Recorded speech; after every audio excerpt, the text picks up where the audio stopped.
Hello dear students, कैसे हैं आप सभी। आशा करती हूँ आप सब ठीक होंगे, स्वस्थ होंगे, अच्छे होंगे। आईसीटी वर्चुअल क्लासरूम देहरादून में आप सभी का स्वागत करती हूँ।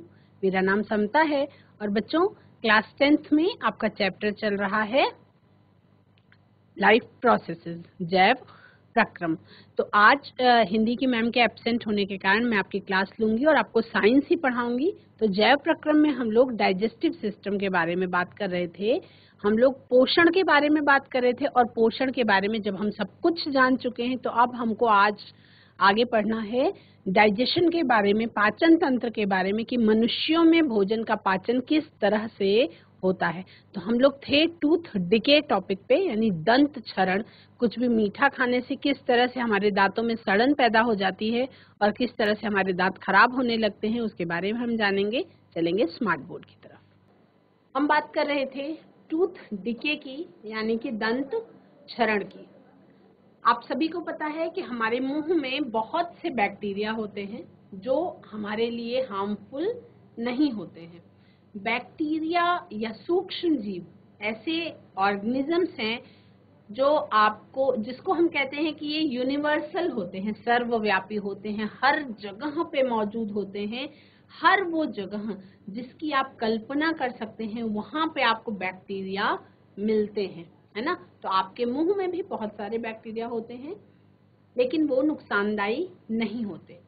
अगर हम अपने दांतों का ठीक तरीके से साफ सफाई ना करें, irregular and improper cleaning of teeth can lead to the growth of several harmful bacteria in our mouth.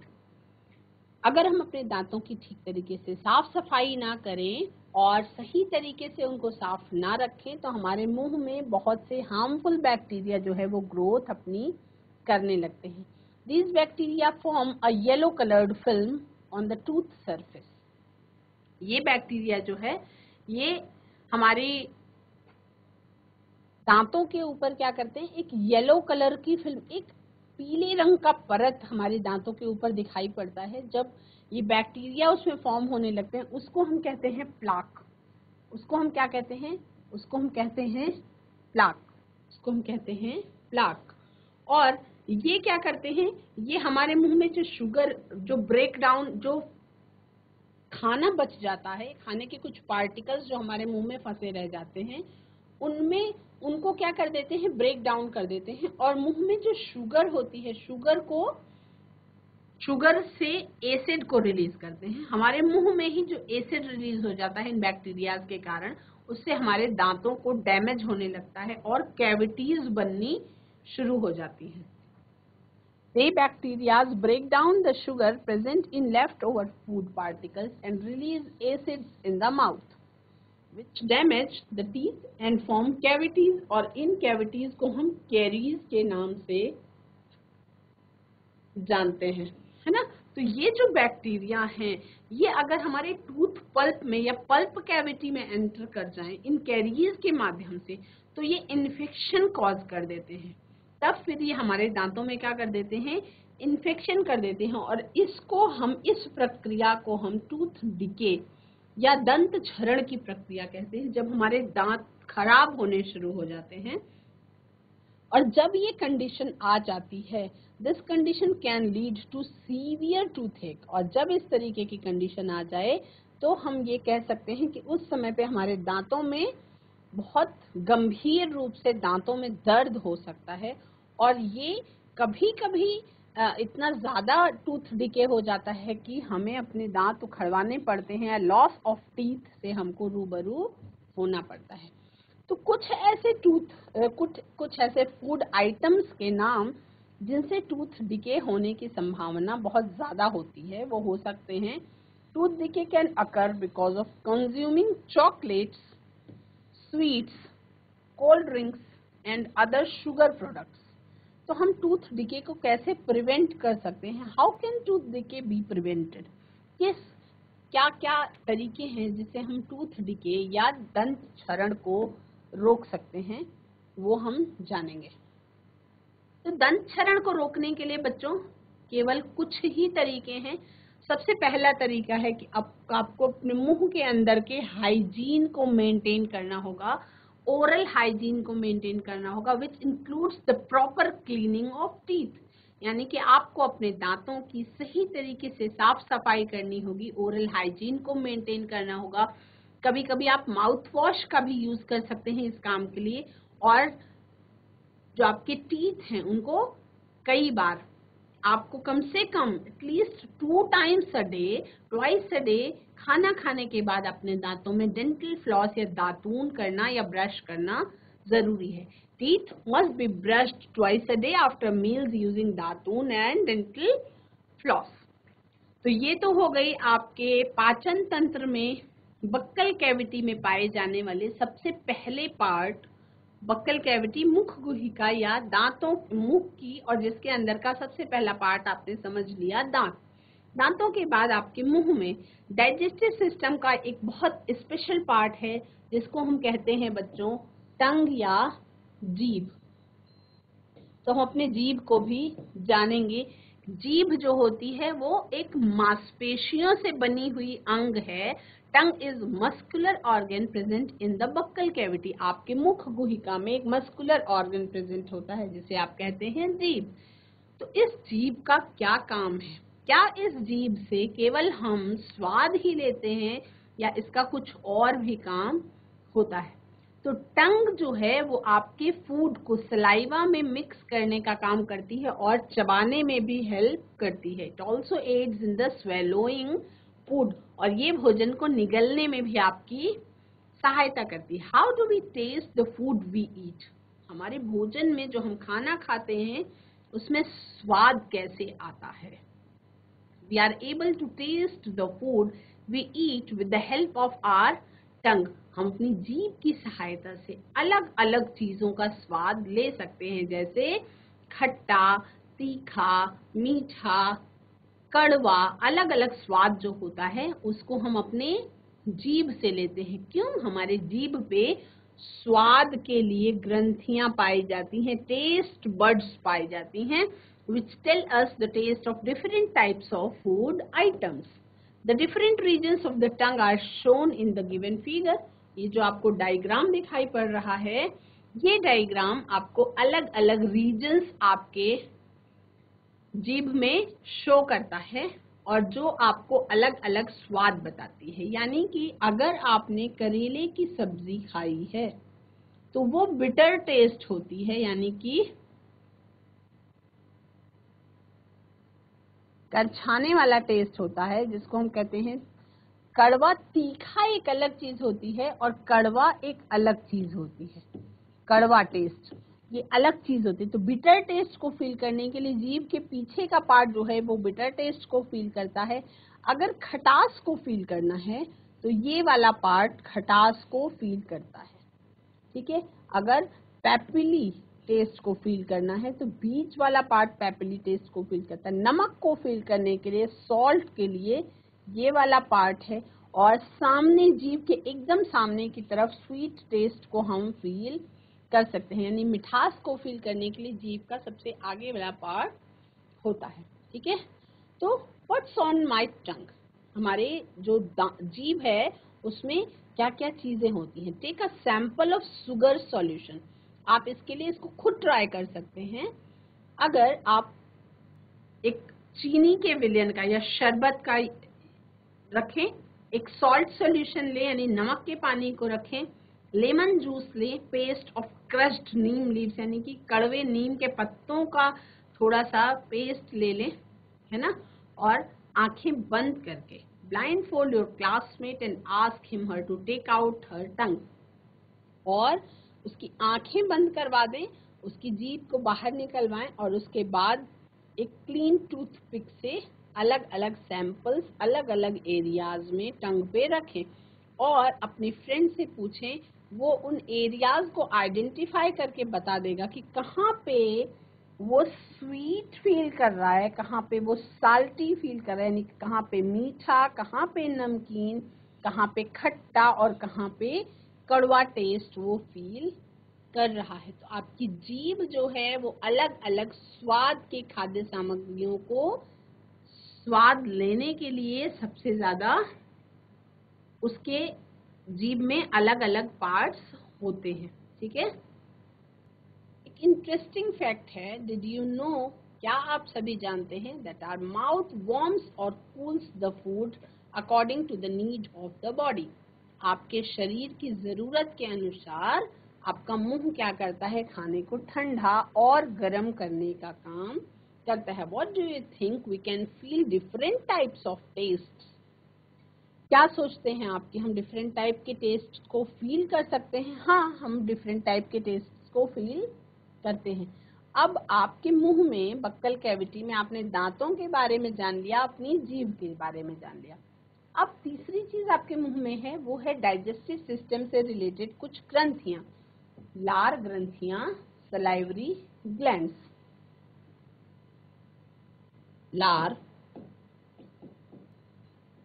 ग्रंथियां जो क्या होती हैं, जो जोड़ी में 3 होती हैं हमारे मुंह में, हमारे गले के आसपास। Apart from the tongue and the teeth, the buccal cavity also has salivary glands which secret saliva.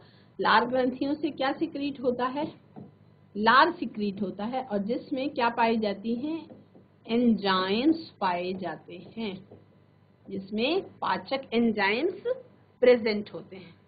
तो इन जो लार है, इसका क्या फंक्शन है, इसका रोल क्या है? इसमें जो सलाइवा है, उसमें जो एंजाइम्स प्रेजेंट होते हैं बच्चों, वो स्टार्च को डाइजेस्ट करने का या ब्रेक डाउन करने का काम करते हैं। जो लार ग्रंथियां होती हैं, लार ग्रंथियां जोड़ी में 3 होती हैं, यानी कि 3 जोड़ी लार ग्रंथियां होती हैं। आप उसको नोट करेंगे। मनुष्यों में 3 जोड़ी लार ग्रंथियां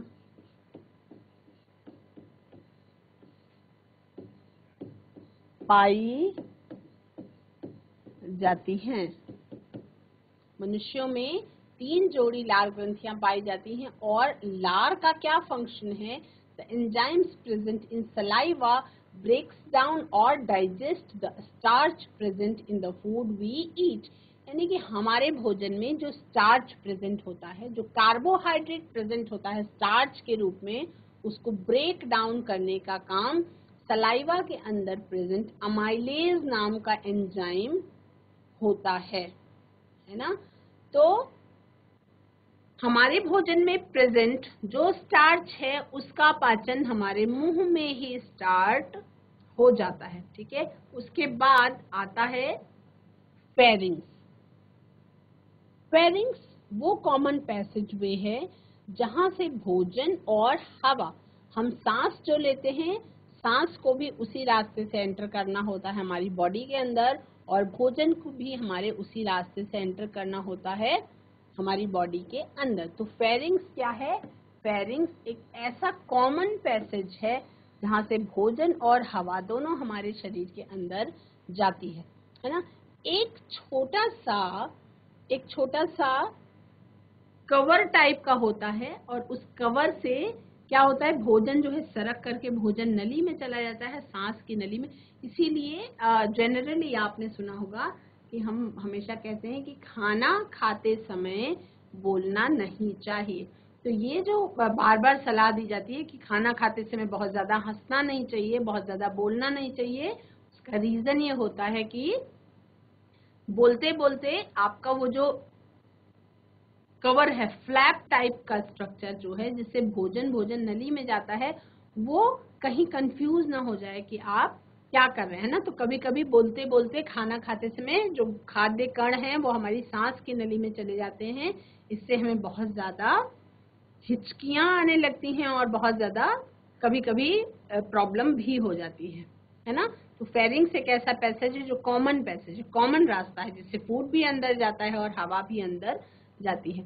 it opens into the oesophagus, ये एसोफेगस में एंटर करता है, which leads to the stomach, जो स्टमक तक जाता है, and trachea which leads to the lungs, और ये ट्रेकिया में भी ओपन होता है which leads to the lungs। जैसे अगर हम मान लीजिए कि ये नली है, भोजन, ये मुख से स्टार्ट हुई नली है, यहाँ पे 2 नलियां हो जाती हैं, यहाँ पे बराबर रहता है, थोड़ा सा वाइड होता है और यहाँ पे 2 नलियां हो जाती हैं ऐसे, ठीक है। ये वाली सांस की नली है, जिसे हम ट्रैकिया कहते हैं, और ये है फूड पाइप।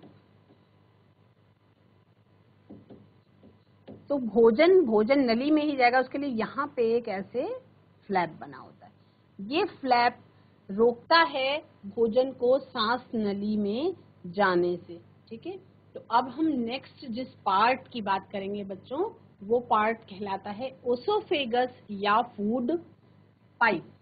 जो पार्ट है वो कहलाता है ओसोफेगस या फूड पाइप। अब इसको बहुत ध्यान से सुनेंगे। We know that the tongue helps in swallowing food.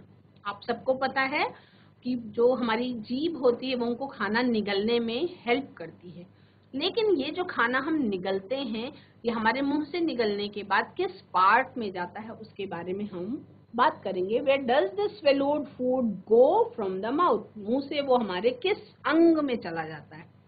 The swallowed food passes into the oesophagus from the mouth. हमारे मुंह से वो भोजन जो है वो किस में सरका दिया जाता है? ग्रसिका में सरका दिया जाता है, एसोफेगस में सरका दिया जाता है, चला जाता है, ठीक है। और उसके बाद वो एक थोड़ी सी लंबी नली होती है जिसे हम एलिमेंट्री कैनाल फूड पाइप कहते हैं, वो पार्ट एलिमेंट्री कैनाल का जिसे हम फूड पाइप कहते हैं। तो ओसोफेगस जो है वो कहाँ से, नेक से लेके चेस्ट तक आपके जो पार्ट होता है भोजन की नली का, उसे हम ओसोफेगस कहते हैं। और ये जो ओसोफेगस में भोजन जाता कैसे है? The walls of the food pipe move to push the food down into the stomach. क्रमाकुंचन की गति, यानी कि एक पेरिस्टाल्टिस मूवमेंट होता है, जहां पे यहाँ पे भोजन है, यहाँ पे संकुचन की और शिथिलन की प्रक्रिया होती रहती है, जिसके द्वारा भोजन जो है सरक सरक के पेट में आ जाता है। The swallowed food passes into the esophagus from the mouth. The esophagus or the food pipe runs along the neck and chest. The walls of the food pipe move to push the food down into the mouth. और food pipe में, ये note करेंगे, food pipe में भोजन क्रमाकुंचन गति के द्वारा नीचे जाता है, ठीक है। ये है आपका फूड पाइप, और क्रमाकुंचन गति के द्वारा इसमें भोजन नीचे जाता है, जिसे हम पेरिस्टाल्टिस मूवमेंट कहते हैं। कौन सा मूवमेंट होता है यहाँ पे होता है पेरिस्टाल्टिस मूवमेंट, पेरिस्टाल्टिक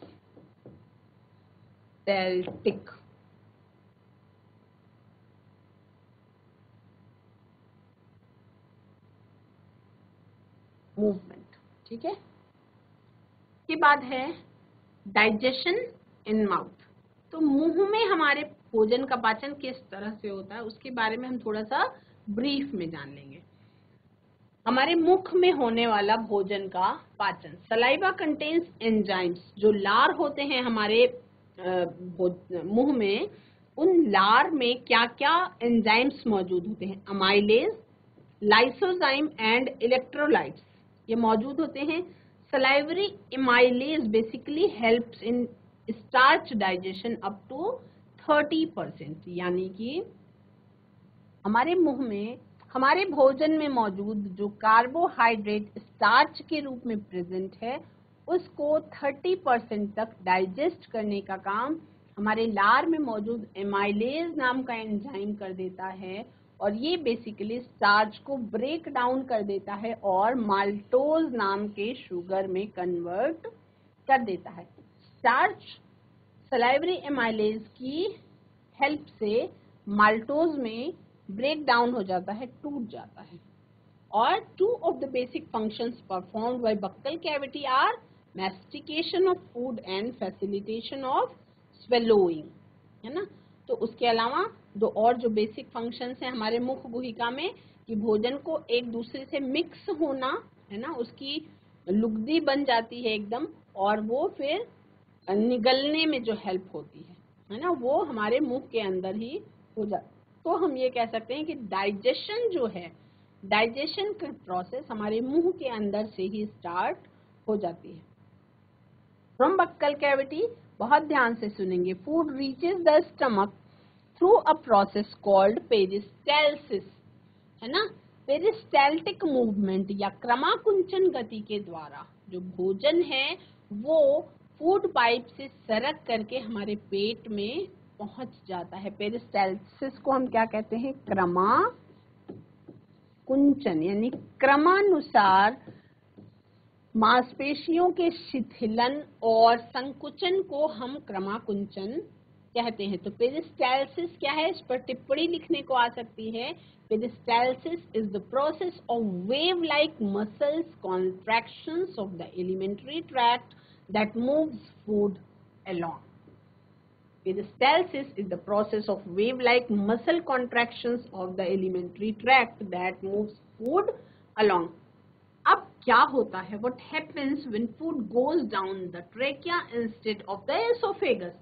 हम बात कर रहे थे कि एक ऐसा रीजन आता है जहां पे फूड और एयर के लिए जो पैसेज होता है वो कॉमन पैसेज होता है ना। तो यदि खाना हमारे खाद्य नली जो है, फूड पाइप है, उसके बजाय गलती से सांस की नली या ट्रेकिया में चले जाए तो क्या होगा? If food goes down the trachea और wind pipe instead of the food pipe और oesophagus, the person is not able to breathe and start choking. अगर ऐसा हो जाए तो फिर वो व्यक्ति सांस नहीं ले पाएगा, बहुत मुश्किल होगी और इसकी सांस रुकनी, मतलब चोकिंग होना स्टार्ट हो जाता है। इसलिए वहां पे एक छोटा सा फ्लैप लाइक का स्ट्रक्चर होता है जो कार्टिलेज से बना हुआ होता है ना। उसको हम क्या कहते हैं उसके बारे में भी हम बात करेंगे। आवर ट्रैकिया, जिसे हम सांस की नली कहते हैं, विंड पाइप एंड ओसोफेगस, जिसे हम कहते हैं food pipe, are joined near the top and separate as we go down towards the diaphragm.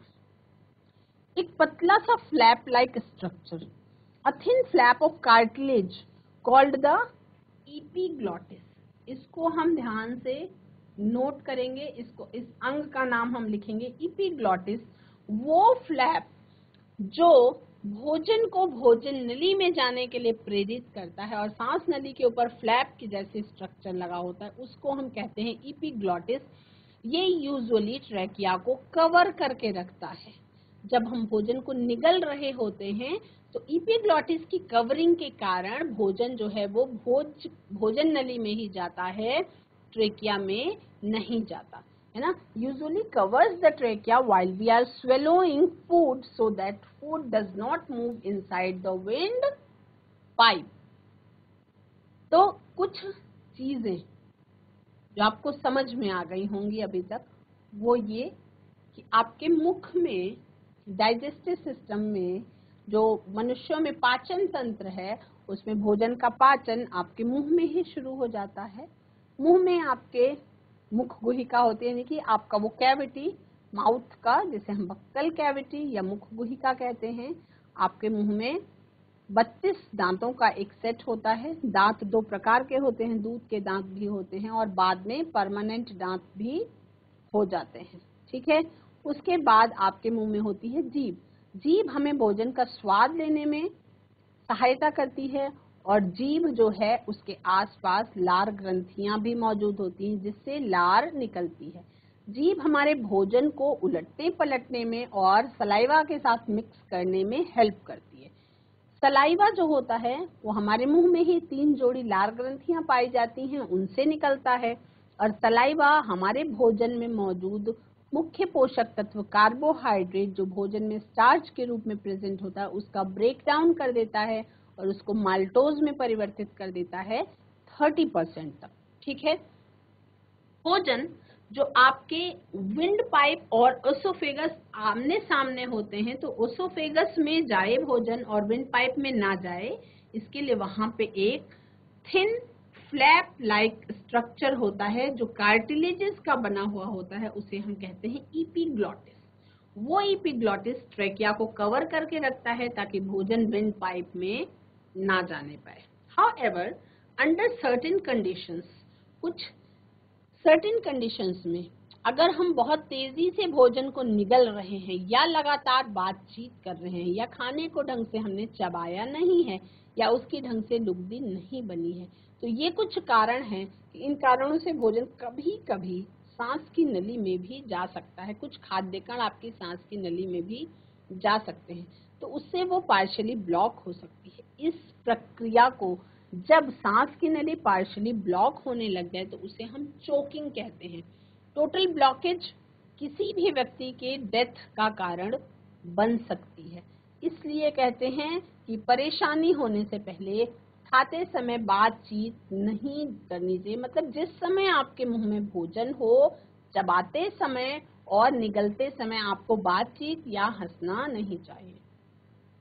जो नर्वस सिस्टम है वो हमारा बहुत इमीडिएट रिस्पॉन्ड करता है। जब कभी भी खाद्य कण हमारी सांस की नली में फंस जाता है, तो नर्वस सिस्टम हमारा इस सिचुएशन से निकलने के लिए जो मसल्स है उसको टाइट कर देता है और जो विंड पाइप है उससे भोजन को बाहर निकालने की पूरी कोशिश करता है। Our nervous system responds immediately to the situation by trying to eject the food. भोजन को बाहर निकालने की कोशिश जरूर करता है, ठीक है। This is done by tightening the muscles between the ribs above the esophagus and by expanding the cavity of the throat.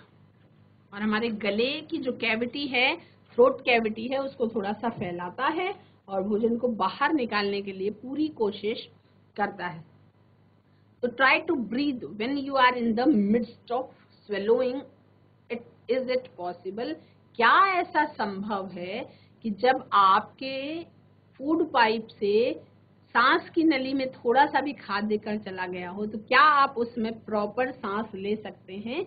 ऐसा संभव नहीं है। You won't be able to breathe as trachea is shut off by the epiglottis during this time.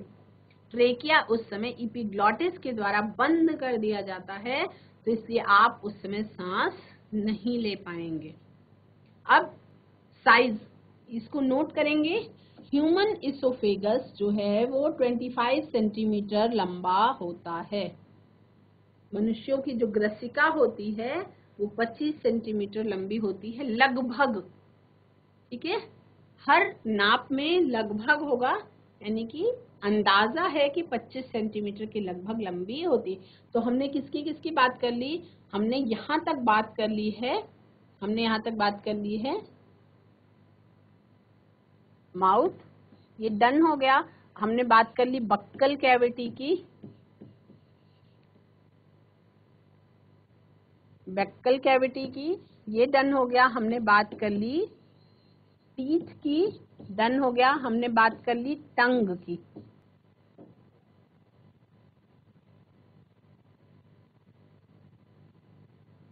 हमने बात कर ली टंग की। हमने बात कर ली सलाइवरी ग्लैंड्स की,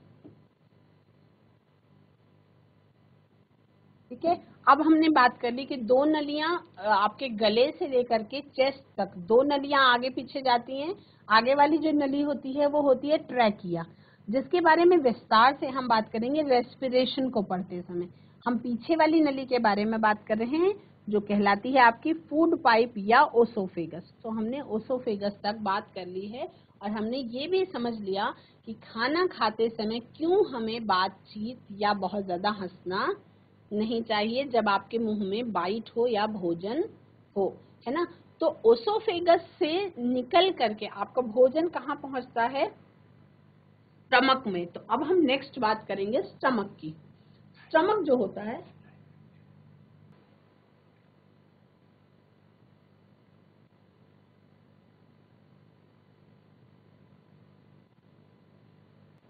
बच्चों इस सेशन में आप सभी ने ये जाना कि किस प्रकार से जो भोजन है वो हमारे मुंह में ही उसका पाचन शुरू हो जाता है।